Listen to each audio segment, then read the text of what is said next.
지금으로부터 한 15년 전, 한 20여 년 전인가요? 그때 제가 부목사로서 청년부를 지도할 때에 그때에 사회적으로 복제 인간에 대한 이슈가 한창 뜨거웠습니다. 그래서 많은 책들도 이 복제 인간에 대한 이야기를 가지고 책이 편찬되었고, 영화를 또 통해서도 복제 인간에 대한 많은 것들이 쏟아져 나왔습니다. 그때 과연 그럼 앞으로 우리 미래 사회에 이 복제 사회가, 더구나 인간 복제 사회가 올 것인가 라는 그런 이슈들도 많았고요. 그래서 청년들이 그런 데 관심이 많기 때문에 그 부분들을 좀 강의를 하기 위해서 자료들을 정리를 해 보았던 적이 있습니다. 그래서 이것저것 자료를 다 정리하고 결론 부분에 와서 저 느낌은 굉장히 끔찍했습니다. 만일 이와 같은 복제 인간의 사회가 온다면 이 사회는 정말 끔찍하게 될 것이다 라는 생각이 들었습니다. 여러분, 복제 인간, 이 부분은 다른 설명을 하지 않아도 여러분 다 이해를 하시죠? 인간을 복제한다. 여러분은 과연 복제되겠습니까? 저 같은 우울질 기질을 가진 사람은 복제가 되겠습니까? 제가 그것을 보면서 과연 인간 복제가 가능한 사회가 온다면 나는 복제될 것인가? 자신이 없었습니다. 저조차도 복제가 가능하다면 저보다는 훨씬 더 우성인 그런 기질을 가진 사람을 내가 복제하지, 키도 작고, 그렇죠? 예. 별로 건강하지도 못하고 성격도 우유부단하고 이런 우울질을 가진 나를 내가 복제할까? No. 저보다 키가 더 크고 인물은 저 정도 그대로 복제도 됩니다. 머리도 더 명석하고 성격도 깔끔하게 우유부단이 아니고 자로 잰 듯이 항상 판정을 내리고 나를 따르라, 그런 사람으로 내가 복제하고 싶지 나는 아니다. 그럴 때에 여러분, 저와 여러분은 미래에 혹시라도 저는 불가능하다고 봅니다만은 인간 복제 사회가 온다면 저와 여러분은 그 사회 속에 아무도 살 수 없는 사람이 되고 말 것입니다. 얼마나 끔찍합니까? 사회라는 것이 늘 뛰어난 사람만 살아갈 수 없는 것이잖아요. 부족하면 부족한 대로, 뛰어나면 뛰어난 대로 함께 어울려서 살아가는 그것이 인간 사회인 것이죠. 그런 면에서 여러분, 누군가가 잘났다고 자꾸 그렇게 주장하고 하면 여러분 인정해 주세요. 그냥 당신 잘났다고 그래 박수 쳐주세요. 예수 믿으면서 그것도 못해요? 잘났다고 뽐내고, 이 마이크가 좀 이상합니다. 지금 많이 울려요. 내가 잘났노라고 큰 소리 치고, 내가 잘났노라고 너 틀렸어라고 지적하면, 그래, 너 말도 일리 있다, 받아들이세요. 그냥. 왜 예수 믿으면서도 그것도 안 됩니까? 우리는 예수 믿으면서 못난 사람도 인정해야 되지만 잘난 사람도 좀 인정해 주세요. 솔직히 교회 안에서 내 잘났다고 큰 소리 치는 사람 치고 사회에서 잘난 사람 없습니다. 우리끼리 하는 이야기지만 사회에서 못난 사람들이 교회 안에 들어와서 큰 소리 칩니다. 그러니까 얼마나 불쌍해요. 긍휼의 마음을 가지고, 그래 너 잘났다, 좀 그렇게 인정해 주세요. 박수는 못 쳐도, 그래 당신 나보다 뛰어나, 나보다 잘났어, 좀 인정해 주세요. 교회 안에서도 예수 믿는 사람들이 그걸 눈뜨고 못 보는 거예요. 너가 그렇게 잘났어. 이러면서 같이 맞부딪히니까 교회 안에도 계속해서 소란이 일어나는 겁니다. 그냥 잘난 사람은 잘난 대로 살고 못난 사람은 못난 대로 살고 그렇게 좀 예수 믿으며 어울려 살 수는 없는가? 근데 그게 쉬운 게 아니에요. 이 제자들 보세요. 기껏해야 12명인데 이 12명 안에도 왜 그래 잘났다고 떠드는 사람이 많습니까? 자기들끼리 이게 정리가 안 되었어요. 참, 그 제자들도 대단합니다. 우리가 볼 때는 베드로가 어떤 아닙니까? 그가 서열 1순위 아닙니까? 그런데 다른 제자들이요. 그래, 너가 땅에서는 넘버원 오케이. 근데 천국 가면 과연 너가 넘버원일까? 나 인정 못해. 그 말입니다. 그래서 오늘 그들이 뭐라고 묻습니까? 천국에서 누가 큽니까? 이렇게 물어요. 이 제자들도 머리가 비상합니다. 지금 우리 가운데 지금 누가 큽니까? 라고 물으면 이게 실제적인 질문인데 이걸 약간 비켜놨어요. 천국에 가면 누가 클까? 이 말은 지금은 베드로 기질이 눌렸다라는 거예요. 그 베드로의 불같은 성격에 누가 그거 싸워서 자기가 넘버원 자리를 차지하겠어요? 아이고 그래?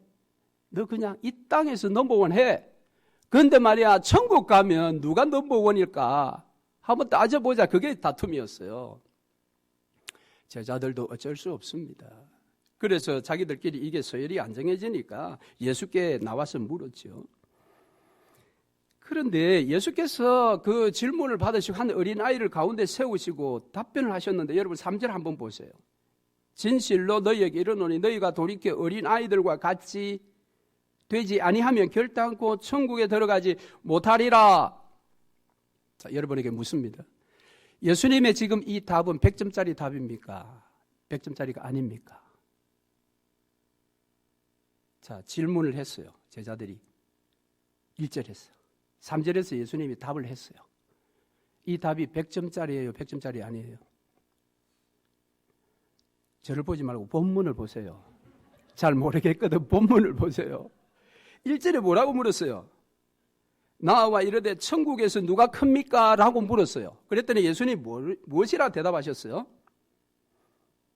어린아이들과 같이 되지 아니하면 결단코 천국에 들어가지 못하리라.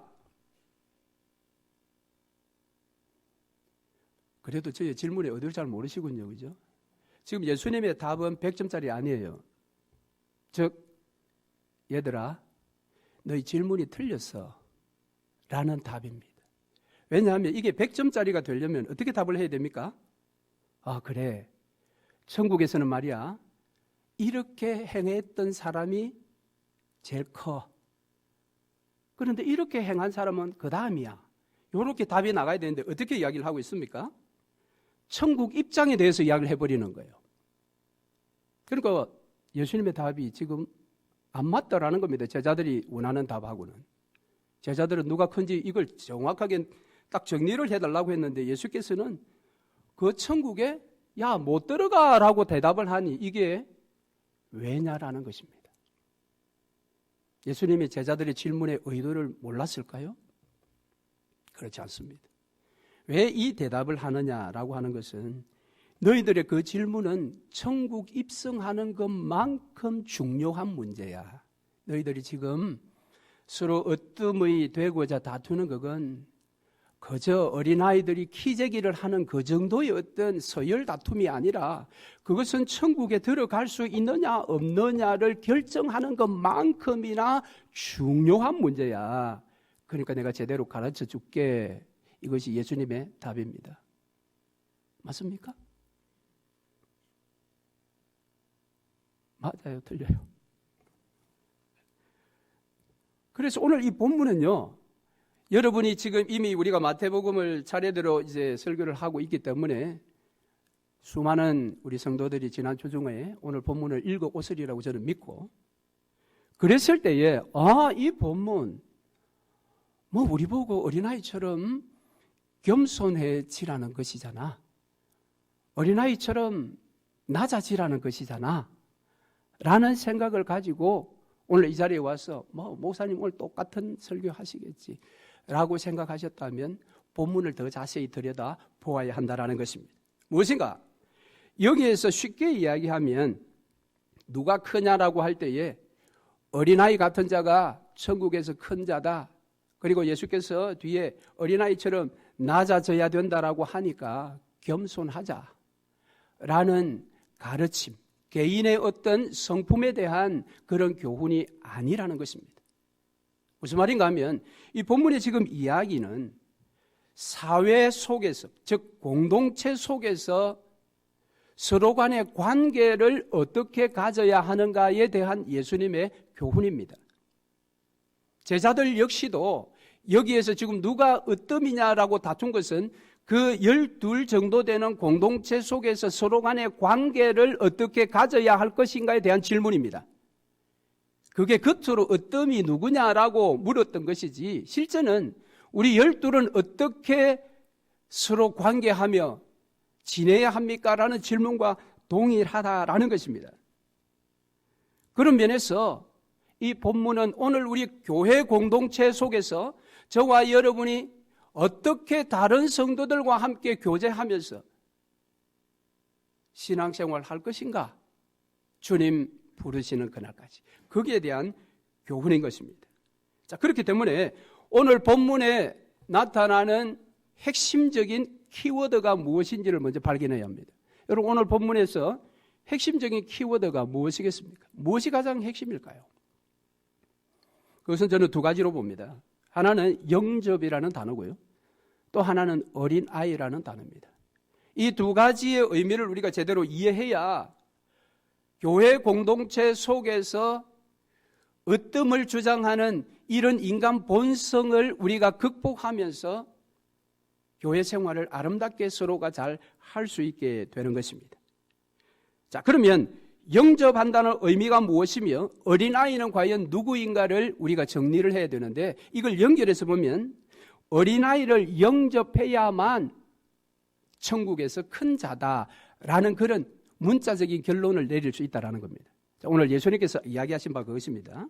어린아이를 영접해야만 너희가 천국에서 큰 자야. 됐죠?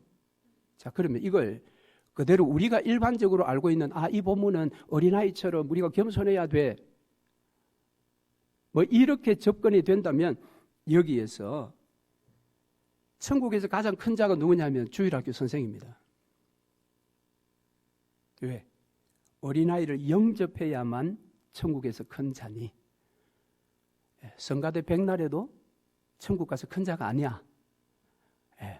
지금 이 자리에 없지만 일부 예배드리고 아이들과 함께 생명의 말씀을 나누며 그 아이들을 먹이는 주일학교 선생이 천국에서 제일 큰 자야. 왜? 어린아이를 영접하는 자가 천국에서 크다고 했으니까. 자, 그렇기 때문에 이 어린아이를 영접한다라는 게 진짜 무슨 뜻인지를 알아야 한다라는 것입니다. 자, 그러면 무슨 뜻인지 한번 보십시다. 사복음서는 기록 시기가 서로 다릅니다. 제일 먼저 기록된 복음서 책이 마가복음이에요.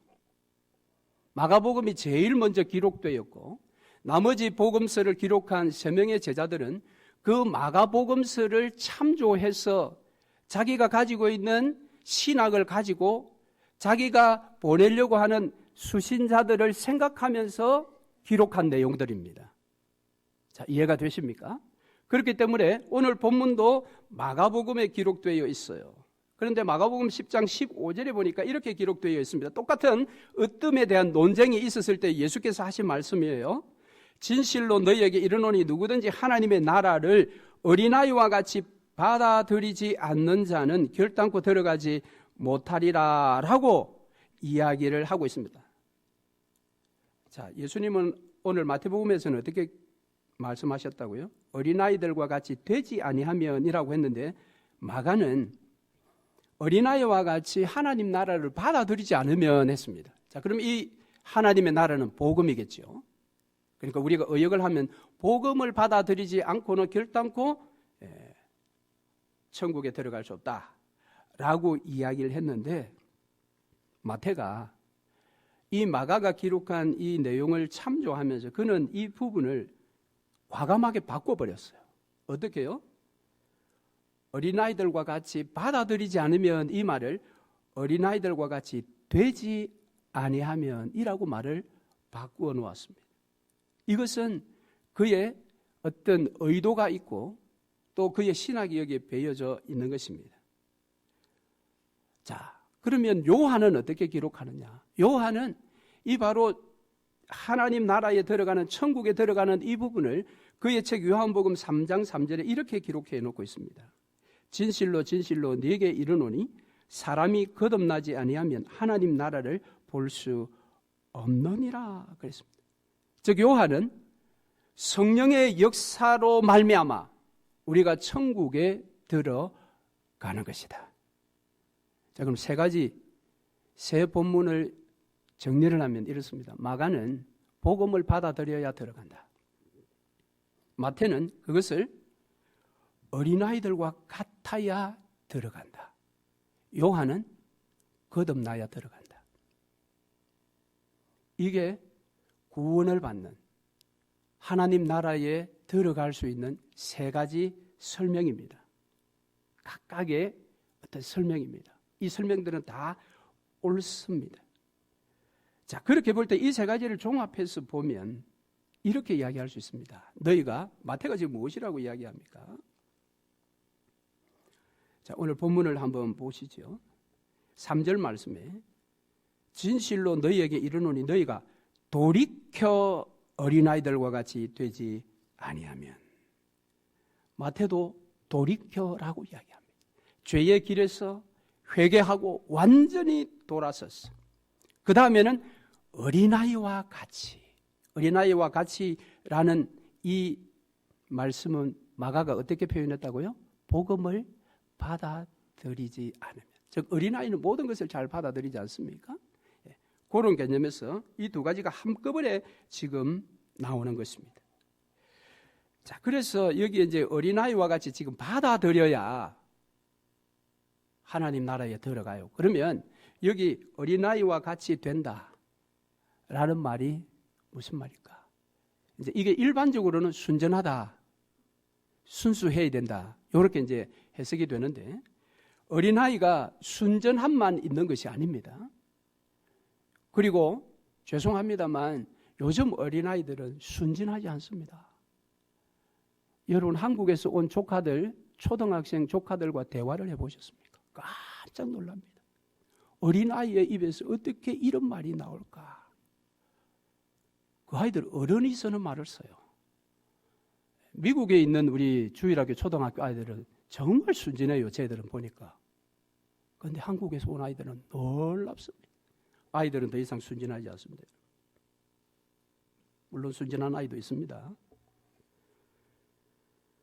자, 아이들은 순진함의 대명사이기도 하지만 아이들에게 있어서 더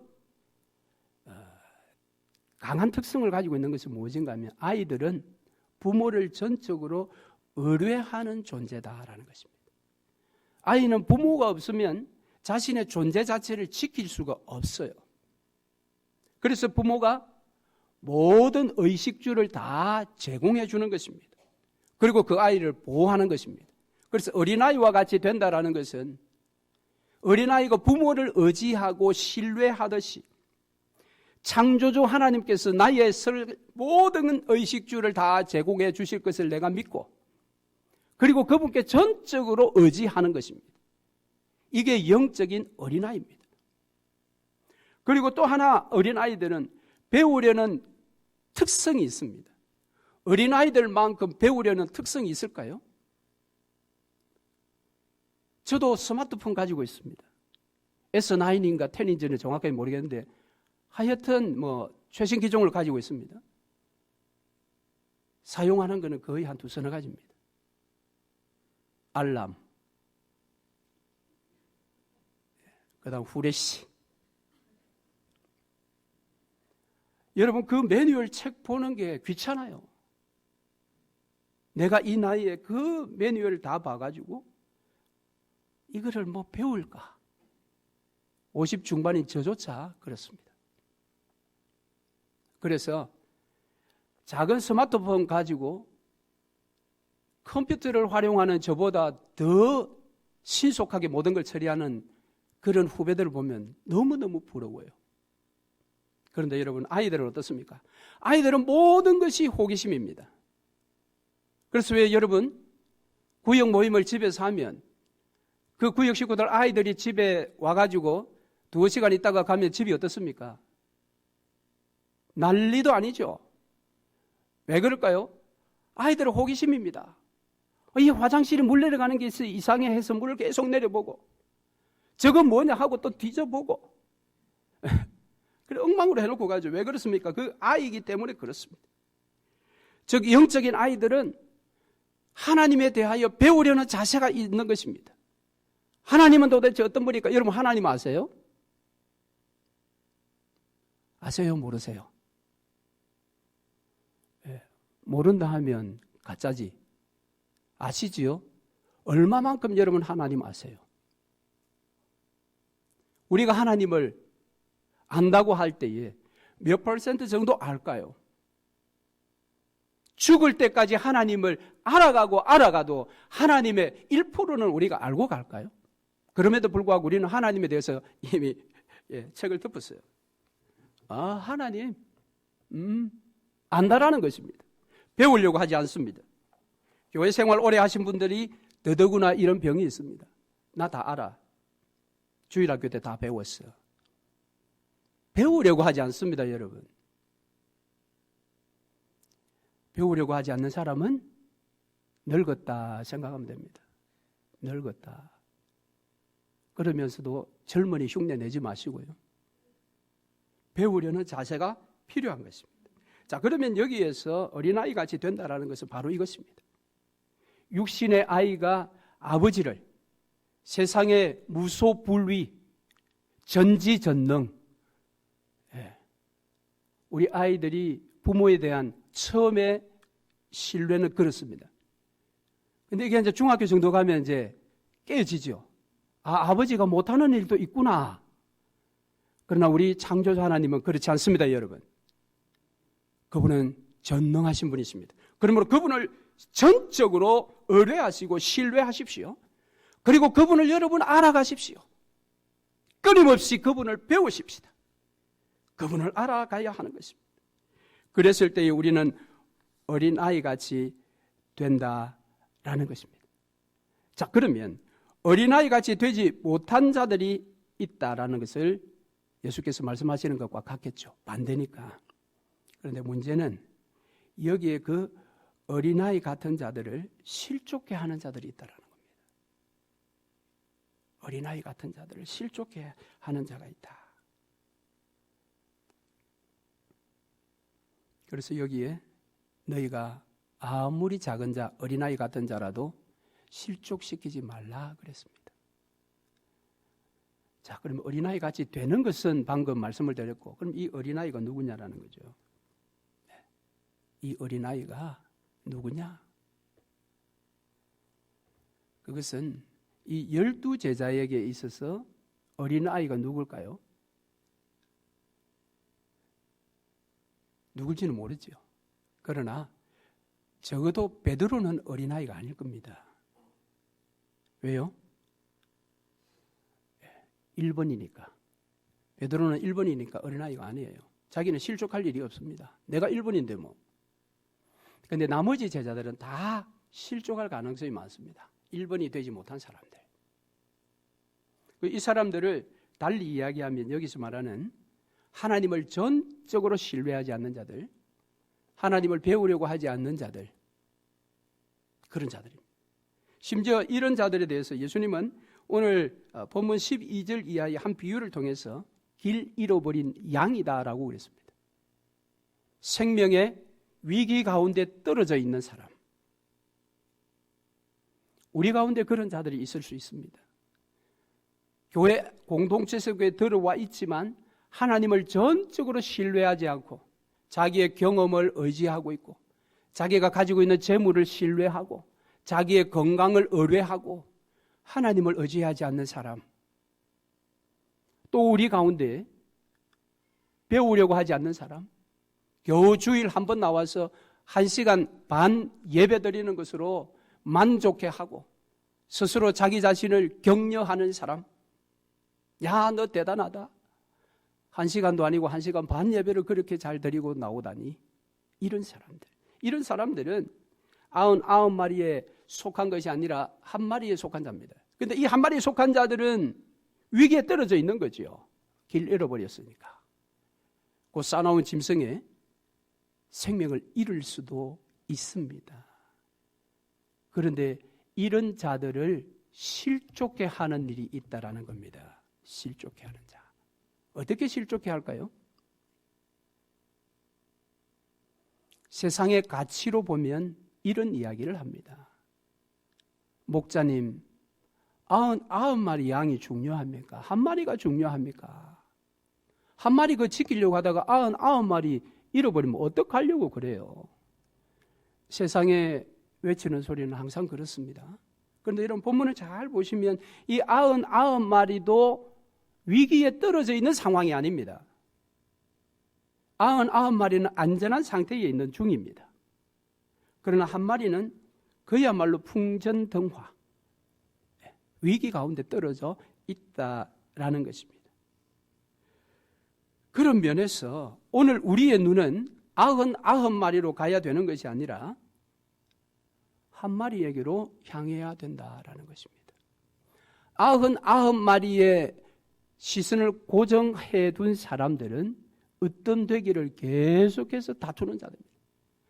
99마리 중에서 내가 넘버원이 되어야 된다라고 생각하는 사람입니다. 그러나 예수께서 말씀하시는 천국에서 진짜 큰 자는 누구냐?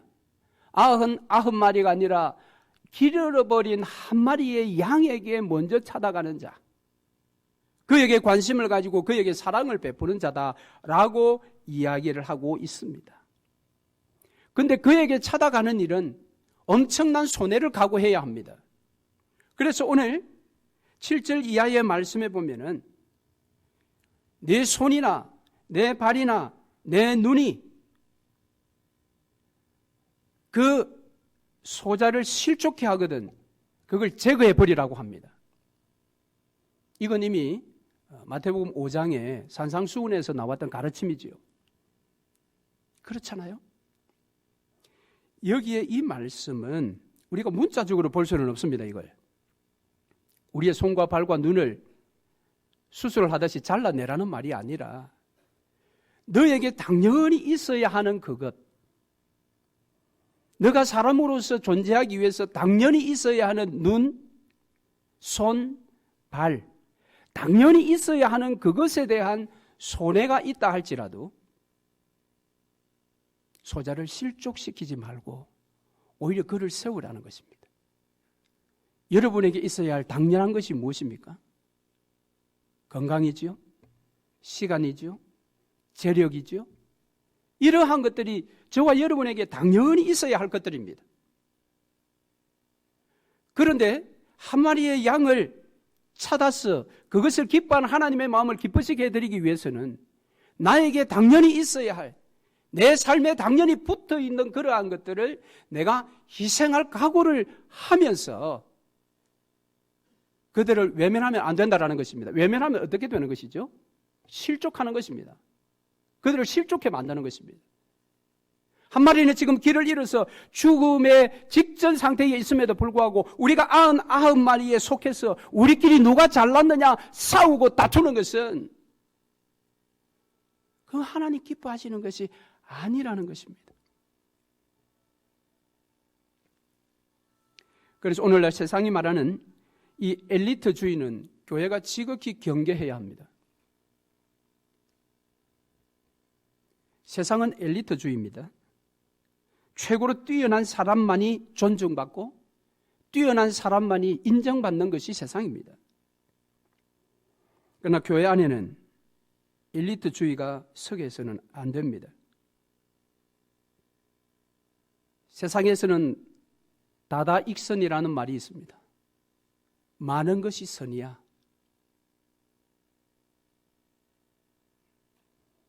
그래서 세상에서는 그 투표할 때도 다수결로 하지요. 그게 다다익선입니다. 숫자가 많으면 무조건 선이라고 보는 것입니다. 근데 여러분, 그것은 자본주의의 병폐입니다.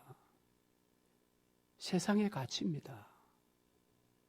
교회 안에는 결코 엘리트주의가 서게서는 안 됩니다. 그럼에도 불구하고 교회 안에 어떤 전쟁은 끊이지 않습니다. 예수님께서 이렇게 분명하게 가르쳐 주셨음에도 불구하고 한 50년 뒤에 요한 3서에 보면은 요한이 교회 안의 지도자이면서 어떤 되기를 좋아하는 한 사람을 책망하고 있습니다. 디오드레베입니다. 디오드레베는 교회 안에 소속된 자요, 그것도 교회 안의 지도자였습니다. 그런데도 그는 어떤 되기를 좋아했습니다. 사도가 볼 때 너 어떤 되기를 좋아하는 자야라고 책망할 정도 같으면 그는 모든 사람들을 밟고 그 위에 올라서 있는 지도자였습니다. 교회 지도자였습니다.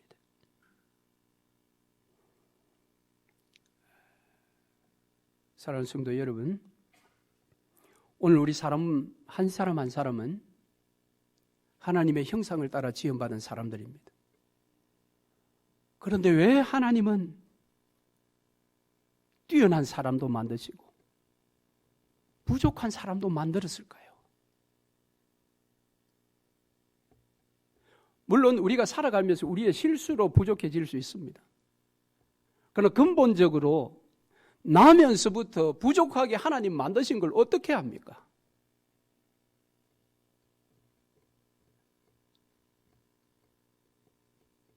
저도 그게 하나님께 불만입니다. 조금 더 나를 뛰어난 머리로 주셨다면 내가 이 말씀을 더 잘 이해하고 더 성도들에게 분명하게 내가 전할 수 있었을 텐데 왜 이 정도까지밖에 못 만드셨는가? 그런데 어떡합니까? 그러니까 여러분, 서로가 서로를 인정해야 돼요. 더구나 부족한 사람은 왜 부족하게 태어나게 했을까요? 사랑하는 사람들이 있기 때문에 하나님 그 사람을 부족한 채로 이 땅에 보내신 겁니다. 그 사람이 부족해서 이 땅에 홀로 살아갈 수 있도록 만들었으면 그 사람은 홀로 살아갈 수가 없어요. 그래서 하나님은 부족한 사람을 보내었을 때는 반드시 그를 도와서 그의 부족함을 채워줄 사람들도 함께 이 땅에 보내신 것입니다. 저와 여러분이 그런 눈들을 좀 가져야 되지 않겠습니까? 우리는 본능적으로 있잖아요. 부족한 사람에게 마음이 가게 되어 있습니다. 그런데 우리가 이 사회생활을 하고 사회에서 교육을 받고 사회 속에서 부딪히며 살다 보니 경험적으로 부족한 사람을 무시하는 것이 우리 속에 병으로 생긴 것입니다. 여러분, 여자분들이 화장을 할 때에 자기의 잘난 부분에 화장을 많이 하겠습니까? 못난 부분에 화장을 많이 하겠습니까? 여자분들 어떻습니까? 여러분의 잘난 부분에 화장을 많이 합니까? 못난 부분에 화장을 많이 합니까? 한번 생각해 보세요. 눈, 코, 입 모두 화장하지 않습니다. 자신의 눈에 자신이 없는 사람은 눈 쪽은 잘 화장하지 않습니다. 그리고 오히려 입 쪽에 화장을 강력하게 합니다. 왜? 내 눈을 보지 말고 입을 보라 이 말이에요. 그리고 우리 사람은 제 생각이 그래요. 뭐 여자분들 그렇게 하는지는 모르겠지만 여러분 우리 자녀들 중에도 여러분 잘난 자녀 있고 못난 자녀 있죠. 누구에게 여러분 마음이 많이 가십니까? 시집가서 못 사는 그 딸 가정이 계속 마음에 남지 않습니까? 나한테 용돈 착착 갖다 주는 잘난 아들이 아니라 그것도 기쁘고 즐겁지만은 못 살고 있는, 그래서 어려움을 겪고 있는 딸이 마음속에 다 가득가득 담겨 있는 거예요. 그게 사람의 본성입니다. 하나님 그렇게 만드셨어요. 그런데 우리가 사회생활을 하면서 사회가, 세상이 우리를 다른 사람으로 만들어 놓았어요. 못난 사람 무시하고 소외시키고 잘난 사람에게만 어쨌든 줄을 대려고 하는, 이것은 우리가 사회에서 나도 모르게 교육받은 고질병이에요. 그걸 믿음 안에서 끊어야 됩니다. 그래서 교회 안에서는 정말 약한 자가 더 주목받고 약한 자가 더 앞세워지는 그러한 공동체가 되어야 합니다. 그럴 때 우리 가운데 누가 어떤 미라고 다투고 싶겠어요? 저와 여러분은 다 부족한 자들입니다. 못난 자들입니다. 그러나 하나님은 저와 여러분 편이십니다. 그리고 우리를 먼저 사랑하셨어요.